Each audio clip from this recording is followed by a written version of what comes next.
Të gjitha ndërmarrjet tregtare me kapital shtetëror që prej vitesh janë në proces likuidimi do të mbyllen përmes një ligji të posaçëm. Në fletoren zyrtare është botuar ligji për mbylljen e shoqërive tregtare me kapital shtetëror në likuidim. Baza e re ligjore synon që këto shoqëri të mbyllen përfundimisht dhe asetet e tyre të kalojnë tek shoqëria e vetme tregtare shtetërore.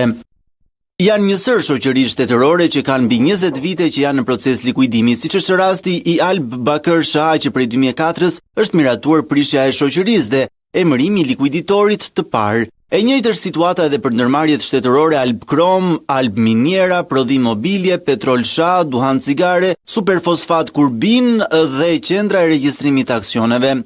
Detyrimet e mbartura prej tyre janë kryesisht detyrime shumë të vjetra, të krijuara në periudhat e hershme, ku një pjesë e konsiderueshme rezultojnë të parashkruara, të pajustifikuara ose të regjistruara gabimisht në kontabilitet, pa dokumentacion mbështetës ose ndaj subjekteve që nuk ekzistojnë më juridikisht. Në disa raste këto detyrime përbëjnë pjesë ndërmuese të borxhit të raportuar dhe nuk përfaqësojnë detyrime reale financiare.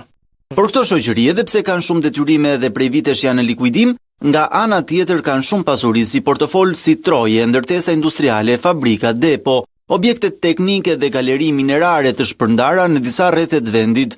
Vlera kontabële aseteve te i kalon ndjeshëm vlerën e detyrimeve reale të pagushme, duke krijuar potencial të mjaftueshëm për shlyerjen e këtyre detyrimeve, nëse aseteve do t'u jepej mundësia të administroheshin dhe të disponoheshin në mënyrë të unifikuar dhe efektive. Aksionari vetëm i shoqërisë do të jetë Ministria e Ekonomisë dhe efektet financiare të themelimit të shoqërisë dhe kapitalit fillestar do të mbulohen nga buxheti i shtetit. Kjo shoqëri e re që do të krijohet do të administrojë të gjitha pasuritë dhe asetet e transferuara dhe do të ketë drejt të shes ose të jap për privatizim sipas legjislacionit në fuqi me qëllim shlyerjen e kreditorëve.